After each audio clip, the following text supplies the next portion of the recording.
بسم اللہ الرحمن الرحیم۔ ناظرین، یہ ایک افسوسناک خبر ہم آپ سے شیئر کرتے ہیں شکر گڑھ کے حوالے سے۔ شکر گڑھ کے حوالے سے جی اشرف خان عرف ماما چنگڑ 5 ساتھیوں سمیت، یعنی خود بھی اور 5 ساتھیوں سمیت ان کو فائرنگ کر کے ہلاک کر دیا گیا ہے۔ یہ میں رپورٹ آپ کے سامنے رکھتا ہوں، یہ شکر گڑھ کے حوالے سے رپورٹ ہے۔ آپ جو نئے آنے والے دوست ہیں ہمارے چینل پر سبسکرائب کر لیں چینل کو۔ ناظرین، یہ جو شکر گڑھ کا واقعہ ہے جناب، شکر گڑھ میں ایک ڈکیت گینگ تھا باقاعدہ۔ اس کا جو گینگ کا سربراہ تھا اس کا نام تھا اشرف خان عرف ماما چنگڑ۔ اچھا، یہ جو گینگ تھا انہوں نے ایک شخص اسامہ نامی شخص کے گھر میں انہوں نے کوئی تقریباً 1.5 ماہ قبل ایک واردات ڈالی، جس میں تقریباً 50 لاکھ روپے کا اس کا کوئی مالی نقصان کیا، یا 50 لاکھ کی نقدی انہوں نے اس کے گھر سے لی۔ کوئی اس طرح یہ معاملہ کوئی 1.5 ماہ پہلے ہوا۔ ناظرین، وہ جو اسامہ نامی شخص تھا، ظاہر ہے اس کو تکلیف تو ہوئی، اس کے گھر میں اتنی بڑی واردات اور انسان کو دکھ ہوتا ہے۔ اس نے اپنے ایک ساتھی کے ساتھ مل کر مطلب یہ جو سارا کام کیا ہے، میں بھی اس نے ریکی کی ہے، یا مطلب جو بھی اس نے ان جو اس گینگ تک پہنچنے کا مطلب کوئی طریقہ اپنایا، اور یہ جو جس جگہ واقعہ پیش آیا ہے وہ ایک مطلب جنگل ٹائپ ایریا ہے، کافی سارے گھنے درخت ہیں، فوٹیج بھی آپ دیکھ رہے ہیں، میں بھی شاید آپ کو اندازہ ہو جائے۔ تو ناظرین، وہ جو اسامہ بتایا جاتا ہے، اسامہ جو جس کے گھر میں انہوں نے ڈکیتی کی واردات ڈالی کوئی 1.5 ماہ قبل، اس نے اپنے ایک ساتھی کی مدد سے، جو کہ ہمیں ذرائع بتا رہے ہیں، ڈی ایس پی خلیل صاحب بھی اس میں اپنی مطلب جو بتا رہے ہیں کہ اس شخص نے، اس شہری نے، اسامہ نامی شہری نے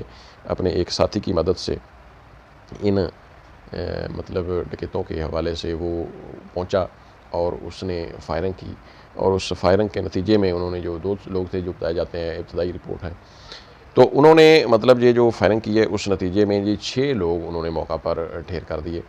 تو بتایا جاتا ہے کہ یہ جو لوگ میں نے آپ کو بتایا کہ اشرف خان عرف ماما چنگڑ، یہ ایک ڈکیت گینگ تھا، میں بھی اس میں 6 سے زیادہ لوگ ہوں، تو یہ لوگوں کے ساتھ ایسی وارداتیں کرتا، اور ان کے اوپر درجنوں ایسے کیسز ہیں کہ انہوں نے لوگوں کے گھروں میں جا کر یا روڈ کے اوپر لوگوں کو لوٹا، لوگوں کو واردات کی، لوگوں کے ساتھ گھروں میں جا کے پیسہ لوٹا۔ کوئی اس طرح مطلب یہ جو گینگ تھا ماما چنگڑ گینگ، یہ کہہ لیں کہ یہ ایک بڑا گینگ تھا، انہوں نے کافی لوگوں کا جینا حرام کیا ہوا تھا۔ تو وہ جو شہری تھا اسامہ نامی، اس کے ہاں یہ انہوں نے کوئی 1.5 ماہ پہلے 50 لاکھ کی جو واردات ڈالی، اس کو بھی رنج تھا۔ تو اس نے یہ کہہ لیں کہ ایک بہت بڑا رسک لیا۔ ناظرین، آپ سمجھتے ہیں کہ اس طرح کی گینگ کو کوئی بھی شخص اگر اپنے طریقے سے نپٹتا ہے تو یہ ایک رسک ہوتا ہے۔ تو بہرحال شہری جو ہے اسامہ نامی، اس نے رسک لیا، اپنے کسی ساتھی کو ساتھ لیا، اور اس نے کسی بھی طریقے کے ساتھ ان تک پہنچا، اور اس جگہ پر پہنچ کر اس نے کیا طریقہ استعمال کیا کہ یہ سبھی کے سبھی اس کی فائرنگ کی زد میں آ گئے۔ تو ممکنہ طور پر ہم یہ بات کہہ سکتے ہیں کہ میں بھی کوئی ان کو چیز ایسی کھلا دی گئی ہو، یا یہ نیند نشے میں یا کوئی اس طرح، یا اکٹھے ایسا کوئی جھپٹے کہ ان لوگوں کے اوپر انہوں نے فائرنگ کی، اور اس فائرنگ کے نتیجے میں جیسے ہمارے پاس فوٹیج آئی ہیں، یہ ایک ہی جگہ پر موجود ہیں، جیسے کسی ایک ہی مقام پر کوئی انسان کھانا کھانے کے لیے بیٹھتا ہے، یا کوئی مطلب ایسا کام کرنے کے لیے کوئی چیز مل بانٹ کر بیٹھنے کے لیے اس طرح کا مطلب وہ مقام محسوس ہو رہا ہے۔ تو وہاں وہ جو شہری ہے اسامہ نامی، انہوں نے اپنے ساتھی کے ساتھ مل کر ان کے اوپر فائرنگ کی، اور جس کے نتیجے میں یہ سارے کے سارے لوگ، ان کی موٹر بائکس کھڑی ہیں، گری پڑی بھی ہیں، کچھ ان کے لاشیں ادھر ادھر بکھرے پڑے ہیں، جس طرح ان کے اوپر فائرنگ کی گئی بڑی بری حالت میں۔ بہرحال اس بندے نے اپنا غصہ نکال لیا۔ تو یہ بہت بڑا ظلم ہے جو ڈکیتی واردات اس طرح۔ تو اب پولیس جو ہے وہ اس شہری کو ڈھونڈ رہی ہے، یعنی وہ پولیس اپنی کارروائی کرنے کے لیے، تو وہ اب جو ہے وہ ان لوگوں کے مطلب ذرائع سے یہ معلوم ہوا ہے کہ ان لوگوں کو ڈھونڈ رہی، بہرحال ان کے اوپر کارروائی ہوگی جو بھی معمول کی ہوگی۔ تو کیونکہ انہوں نے یہ رسک بھی لیا ہے اور یہ کام بھی کیا ہے اتنے لوگوں کو، بے شک ان کے ساتھ یہ ڈکیتی زیادتی ہوئی، اور ہر انسان کو دکھ ہوتا ہے۔ تو لوگ قانون کو اپنے ہاتھ میں تبھی لیتے ہیں جب ان کو انصاف کی امید نہیں ہوتی، اور اس لیے یہ رجحان بڑھ رہا ہے۔ ہم پچھلے کئی روز سے دیکھ رہے ہیں، جہانیہ میں ایک ایسا واقعہ ہوا کہ ایک شخص قتل ہوا، اس کی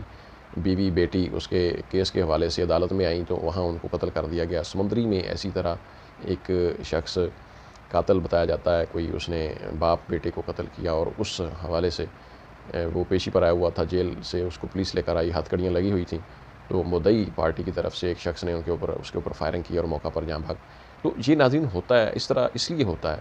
کہ جب کسی کو انصاف کی امید نہ ہو، ہماری عدالتیں اتنی سست روی کا مظاہرہ کرتی ہیں انصاف میں کہ جو مدعی ہوتا ہے وہ رل جاتا ہے، اس کو انصاف کی امید ہونے کے باوجود وہ اپنا کاروبار نہیں کر سکتا، 20 سال بعد فیصلے ہوتے ہیں۔ تو یہ بڑی افسوسناک بات ہے۔ بہرحال ہم نے آپ کے سامنے جو ابتدائی رپورٹ رکھی، کو مزید اپڈیٹ آئے گی تو ہم آپ سے دوبارہ گفتگو شیئر کریں گے۔ اجازت